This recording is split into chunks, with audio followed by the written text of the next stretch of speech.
Oke, kali ini kita akan belajar tentang clustering dan classification dalam hal codingannya. Ada dua hal utama yang akan kita bahas. Pertama, clustering dengan k-means, dan yang kedua adalah classification.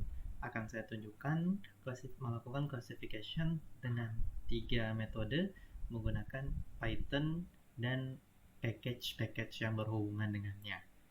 Oke, pertama kita langsung mulai ke materi pertama, yaitu clustering dengan k-means. Untuk melakukan clustering dengan k-means, pertama yang saya butuhkan adalah package NumPy. Package NumPy ini diperlukan untuk melakukan proses array dalam segala kebutuhan. Jadi Python menyediakan package yang namanya NumPy untuk melakukan berbagai macam proses terhadap array dengan mudah. Kemudian package kedua yang saya pakai adalah package sklearn. Package sklearn ini punya sub package namanya cluster, dan di situ ada salah satu function namanya k-means. Kita bisa gunakan package ini untuk melakukan proses clustering dengan k-means dengan sangat mudah, hanya perlu satu baris codingan saja. Oke, saya jalankan codingan ini, kita import package-nya. Kemudian kita coba buat data dummies atau contoh data yang mau kita pakai. Ada sekitar 1, 2, 3, 4, 5, 6 data. Oke, 6 data ini kalau kita tampilkan dalam diagram bentuknya seperti ini.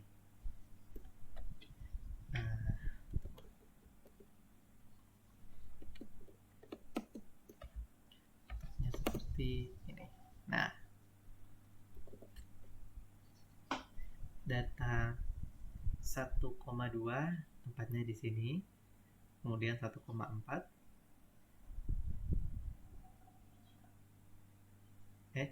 1,2,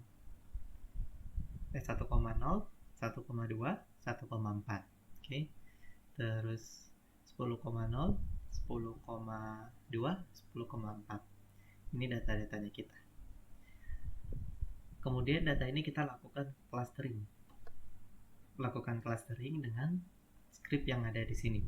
Dengan satu baris script saja kita sudah bisa melakukan clustering dengan k-means. Itulah hebatnya package sklearn dari Python. Kita lakukan clustering dengan k-means dengan jumlah cluster 2 dan random state-nya 0.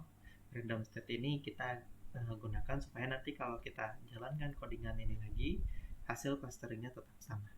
Kemudian kita feedkan data X, maksudnya kita inputkan data X ini ke dalam model k-means kita untuk kita cluster. Kita jalankan, kemudian kita lihat hasilnya. Kita tampilkan semua data kita, dan juga kita tampilkan berdasarkan labelnya, berdasarkan clusternya. Nah, hasilnya sudah kelihatan kan? Ada dua cluster.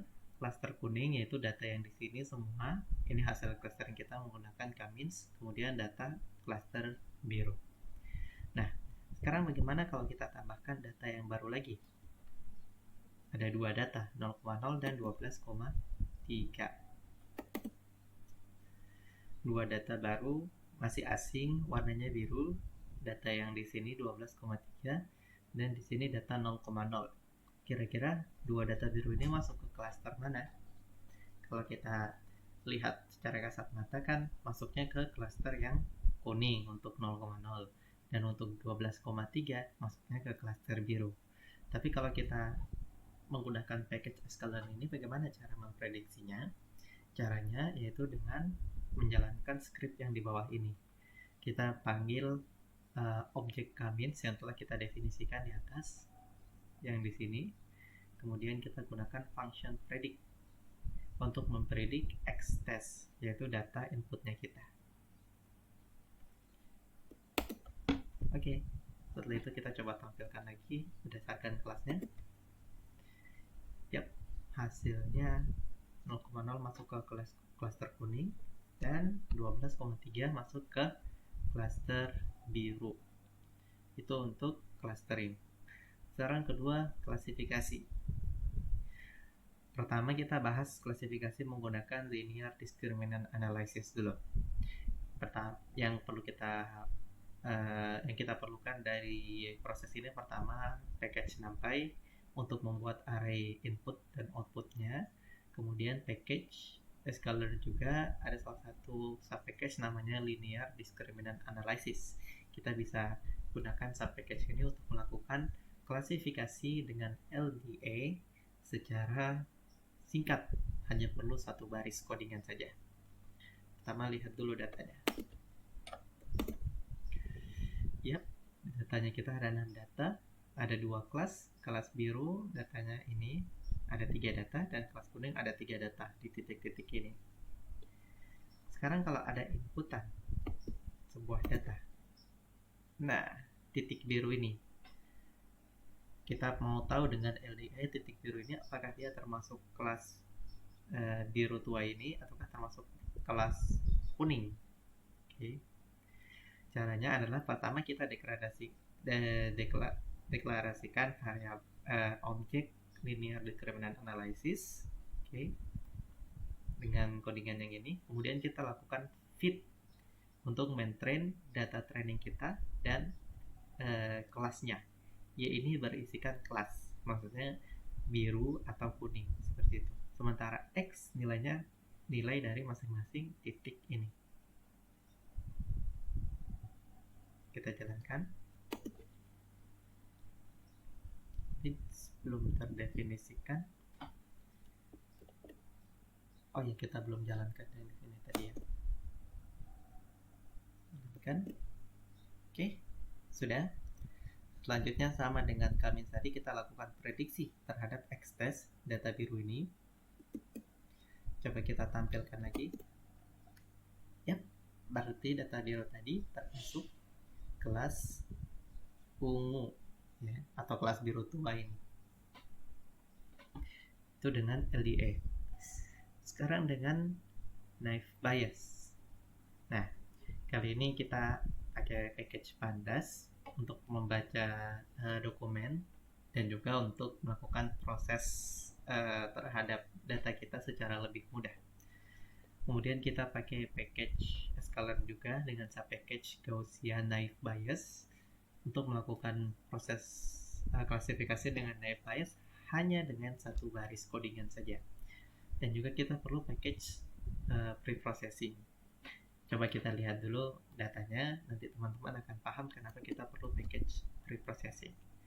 Kita coba import data dulu, sudah ada data yang saya siapkan. Datanya kita baca dan kita simpan ke variabel df. Nah, datanya seperti ini, seperti dicontoh di YouTube sebelumnya sudah saya tunjukkan perhitungannya secara manual ya. Tapi kali ini kita akan coba dengan codingan. Ada 4 kolom dan 10 baris. Kolom ini menunjukkan seseorang itu berdasarkan status nikah dan pendapatannya apakah dia punya rumah atau tidak. Oke.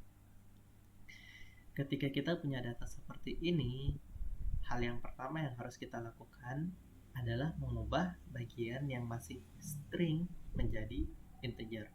Kenapa? Karena komputer tidak bisa memproses string. Komputer hanya mengerti angka. Jadi untuk merubah, jadi yang perlu kita rubah adalah kolom status nikah. Untuk kolom memiliki rumah, walaupun ini string, tetapi package scalar sudah membantu kita untuk mengubahnya secara otomatis. Jadi yang perlu kita ubah secara manual hanyalah status nikah. Caranya menggunakan subpackage label encoder. Makanya kita perlu subpackage scalar preprocessing tadi. Oke, coba kita jalankan. Kemudian status nikah kita ubah labelnya. Kita lihat lagi.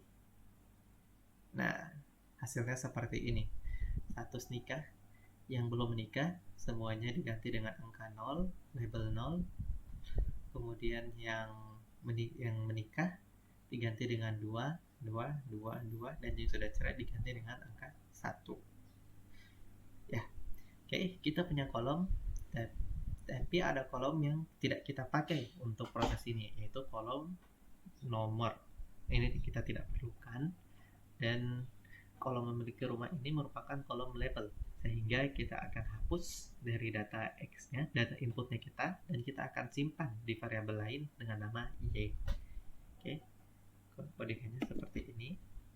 Kita bisa menggunakan function drop dari Pandas untuk melakukan penghapusan terhadap lebih dari satu kolom secara mudah, hanya dengan satu baris codingan saja. Jadi data inputnya kita seperti ini, status nikah, berdasarkan status nikah dan pendapatan, maka seorang dia akan kita jelaskan statusnya apakah dia memiliki rumah atau tidak. Oke. Caranya gampang seperti sebelum-sebelumnya, kita deklarasikan objek Gaussian naive Bayes, kemudian kita train data input kita berdasarkan kelasnya. Oke, sekarang bagaimana jika ada orang yang sudah pertanyaannya bagaimana jika ada orang yang sudah cerai dan pendapatannya 125? Apakah dia memiliki rumah apa tidak? Akan kita proses. Pertama kita jalankan codingan ini dulu. Kemudian cerai ini perlu kita ubah menjadi angka-angka tadi 0, 1 atau 2. Berdasarkan tabel ini berarti cerai itu nomor 1 ya. Iya, cerai nomor 1. Berarti kita gunakan codingan ini untuk merubahnya. Untuk mengetes, lihat di sini. Yap, cerai sudah berubah jadi 1 dan 125 karena dia angka, jadi dia tetap. Lakukan prediksi terhadap orang bernama A ini. Hasilnya tidak, dia tidak memiliki rumah. Bisa teman-teman cocokkan dengan perhitungan manual. Sekarang yang ketiga, klasifikasi menggunakan decision tree. Kita baca data kita lagi menggunakan package Pandas. Yep. Data kita, data yang sama seperti contoh di YouTube sebelumnya. Ada 14 baris data sampai 13. Dan data ini menunjukkan berdasarkan umur, pendapatan, status pelajar, dan credit rating apakah seseorang akan membeli komputer atau tidak. Oke, kembali lagi datanya ini string nilainya.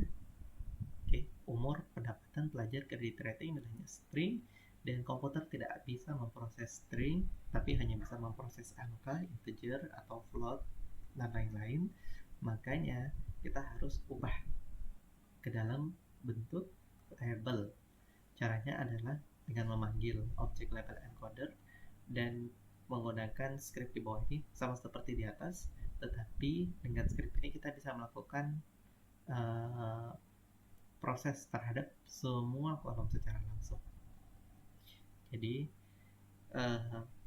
kalau dibaca satu persatu, membacanya seperti ini. Data frame sama dengan data frame sama dengan semua kolom dari data frame. Jadi titik 2 ini menunjukkan semuanya. Kita apply ke function fit transform dari label encoder. Oke, kita jalankan. Kita lihat hasilnya. Yep, hasilnya seperti ini. Paruh baya, muda, dan tua kemudian dilabelkan ke dalam 0, 1, dan 2. Pendapatan tinggi, rendah, dan menengah juga. Status pelajar 0 dan 1. Credit rating 1 dan 0. Kemudian membeli komputer, ya dan tidak, dilabelkan ke dalam 0 dan 1. Okay. Kemudian kita pisahkan variabel non-kategori dengan variabel kategorinya. Pemisahannya menggunakan script berikut ini. Oke, sudah terpisah. Sekarang umur sampai credit rating itu tersimpan di variabel X, sementara membeli komputer tersimpan di variabel Y. Kita gunakan sub package tree, object tree dari package scalar, dan kita panggil function decision tree classifier. Kita akan melakukan prediksi menggunakan tree yang sederhana, standar dari decision tree.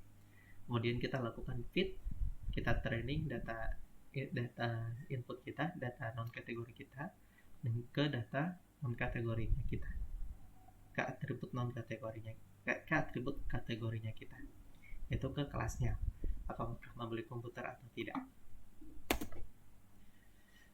Sekarang coba kita inputkan. Nah, teman-teman bisa inputkan stringnya juga, mudah, rendah, ya, fair, dan lain-lain. Tapi biar lebih mudah, saya tunjukkan kalau tapi tadi saya sudah tunjukkan di naive Bayes, dan sekarang saya mau tunjukkan bahwa ternyata jika diinputkan dengan langsung dengan nilai integernya, dengan labelnya juga bisa. Contoh, jika seseorang umurnya itu 0, 0 berarti muda, kemudian pendapatannya 0, pendapatan 0 itu berarti menengah, dan dia seorang pelajar dan kredit ratingnya fail, maka kira-kira dia membeli komputer atau tidak. Kita lakukan prediksi. Nah, kelasnya 1 adalah ya, berarti dia akan membeli komputer. Oke, sudah, sekian, teman-teman bisa coba sendiri.